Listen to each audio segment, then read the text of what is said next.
chỉ bay u lệ với nhà hiện hay gần mà ấy xiêm là bộ lâu sáng sáng lên chụp lệ ta hiện ấy xiêm là bộ lâu sáng sáng phăng hiện in với nhà palak panir còn xiêm lệ đó đi chút xiêm đó thì gần zir hậu tắc tắc mà hiện in palak hiện nghe thì té tiếng khan in tấm tắc cho nên gần share bọn share này gần soi phiền sơ lốc đua palak gần thì cho nên spinach thì nó mấy ta palak chú ai Hindi này mà ta chuan spinach kan ti chuanin a English nei mani kha mizo de chuanin ming kan nei che lo ni ming san pa ma ro chu then kha chuanin spinach kan ti hianin antram kan tiang hi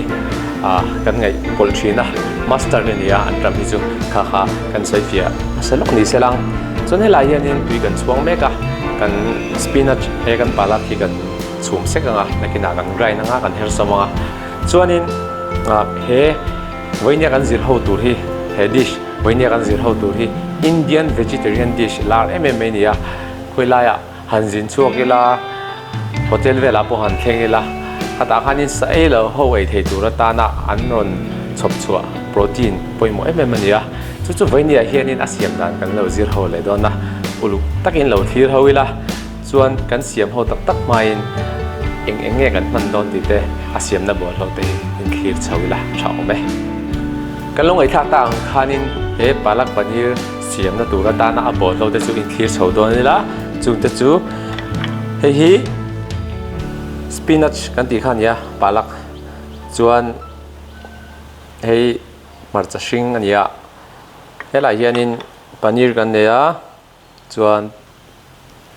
purun sen purun var chuan so thing kan nei boka chuan hela hianin red chili powder kan neya chuan ta hianin turmeric powder ayeng khania chuan ta hian jira a sho kan nei ta chuan hela hianin cream kan nei lea cream hi nakina topa a finish nan a garnish nan te pon kan hmanga chu kan la chok som dona chuan chi kan nei lea chuan hela hian tui kan chuang so meka he kan tui chuan sawa hianin kan spinach he palak hi kan chhumanga chuan he palak panir hi asiam dan kan han en chho zelanga chuan heng kan marcha te hi kan han chopanga tin kan purun var te kan purun sen kan so thing te ho hi kan han chan sin le bokanga chuan in tuna tanga rei lo te hian in palak panir chu kan lo siam chho tan mot don ni ma sabera tan kan purun sen hi kan han chan sina kan siam tam don lo chuan achan vele khi kan siam kan chan sin don ni chuan a chop dan po kan lo tilang hnem to he tian kan langa kan slice don ni amaro chu hei headline a top hi ti kha kan slice thleng lowa chuan heti zong he kan la phei le don ni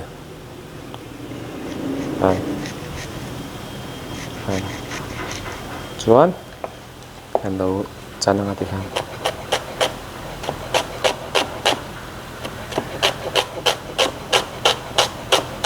kha atok lek do na chu atam lutuk chuanin a in pol moi tok le atui dan te khanin a in mix dan kha poimo ni chuan ta in tui kan chuang so meka kan panir hi kan chan main hemi apalak spinach hi tian ka han thang ti han lo in chum selang chuan chuti mek line kalong ai thak tang khanin green chili kan dei ni marcha hring kha helai a phong hi kan payanga chuan alai tak a hian tian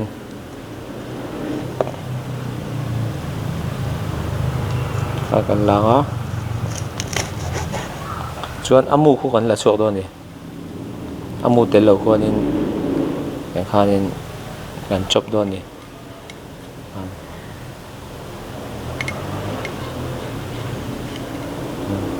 kan ko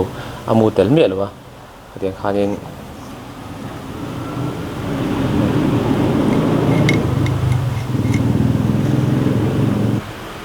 kan amu kan la chuak ta chuan ti khan amu kan lo la chuak ta hi tiang lo chop le don ni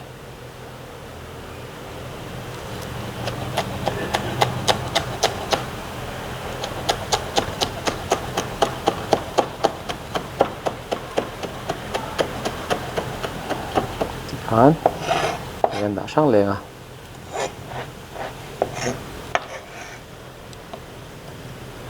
chuan purun var kan nei dawn a purun var hi pahnih kan hmang a hei chu kan beng phek le pawp mai a khan chuan saw thing pawh hi a ngai tam dawn lo a khan nei pawh hi tiang kan beng phek a chuan heng ho hi tiang kan lo chop le mai dawn ni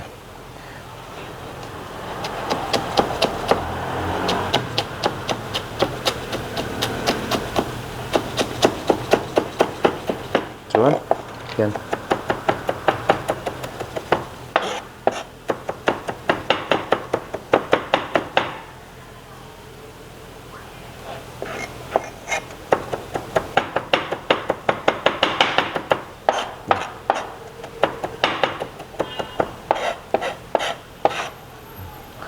kha voinia palak paneer kan siam na tur ata na kan thlai ron chan sin thei te chu ni ta chuan helai hianin kan paneer hi chu ten lo lom selang atopa kan kat chawanga chuan hei kan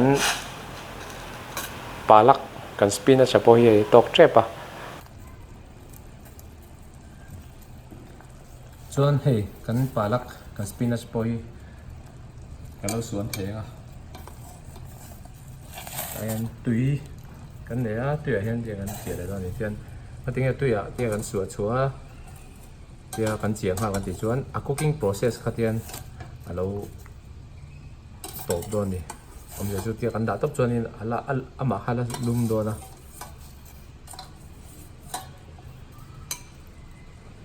tian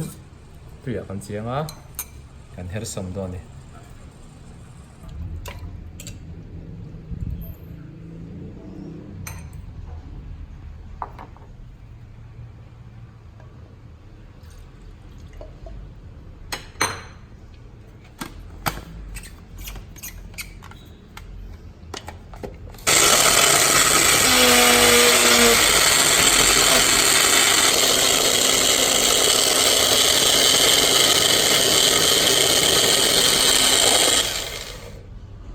tikhanin kan palak kan spinach chu kan lo her som ta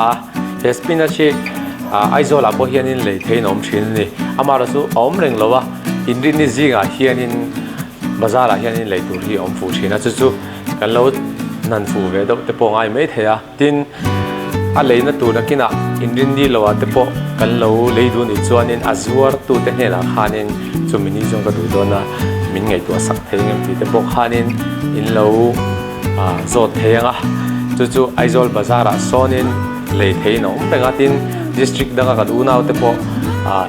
he sho lo tangkai pui tak tak thin to te poin om thina alo moma khang te po na in lo siam ve du chuanin helaya in lo cha theng a eng khanin aizol vela in mel hria te mo in chung te po eng khanin spinach palak ka du e teng khanin in ni zinga hian lei du om thin ti kha kha adang paneer te kha ten ho te kha chu ready made te pon oma lei tur pekani ti kha kan sei le lok zuwa chuanin tuna hianin he kan paneer hi kan lo kang chho do na wa chuan ma sabera tan jira kan nei do na jira sho hi kan te lo ne kan jira kan ne ya chuan green chili sinahan marcha hring amu te lo khan kan han chana ya kha kan tel lenga eng khan chuan purun var te purun sen te eng khan so thing te ha han tel lenga chok ko langa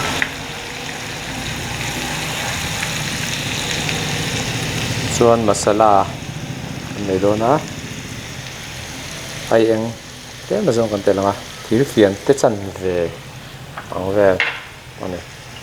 chuan red chili powder thil fian te chan ve ang ve le ka tel lenga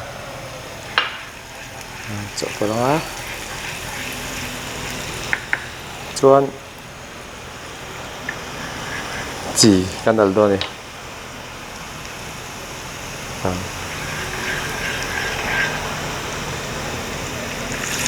kan palak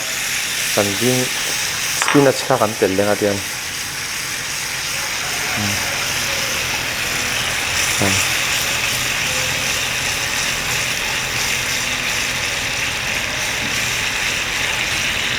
Jadi han sauda bor sila.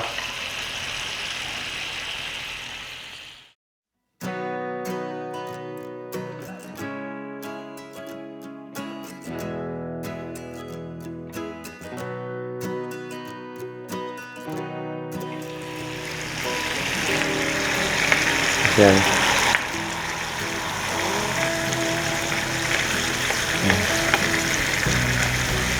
Yan ala in chuang đâu đó nè, tôi là hiện ala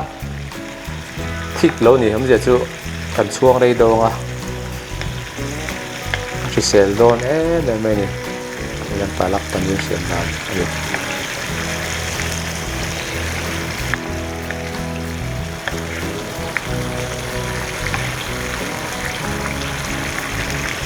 yan kan palak paneer chú, alo min chú nè mấy ta, thế này lom ta. Chuan kan finish nan sita nga kan ofang ai chuan chunga hianin cream kan lei lu do ni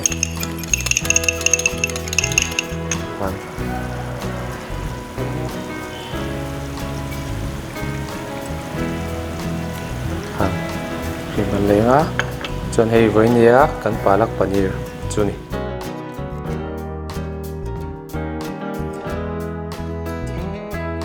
Tikhanin kan palak paneer chu kan lo siam zo ta hei cream chu a garnish na ni pia lama ati tui tu ran do na chuan ko a thik dan te potok to viu me chuan in kan han ei chinanga pakati khanin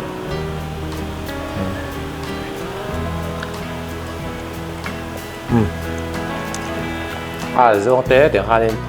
a taste po a combination of food in a masala kan tel te po de khanin hain choi mo to pe me ni tikhanin a palak a spinach na aron di tui dan te tin ati hrisel dan te po ti piang thang kha sai lo tan chuanin protein poi mo tu kan ni ti te po ati ra kan ngai thak to kha chuan a jira te po den khanin kan se a tin khanin a marcha khan tle me ron ti thak ve se ka chuan lo tang kai pui lo la in tan ma som na lo ni le se chuan shok an le huna en hule theu don ya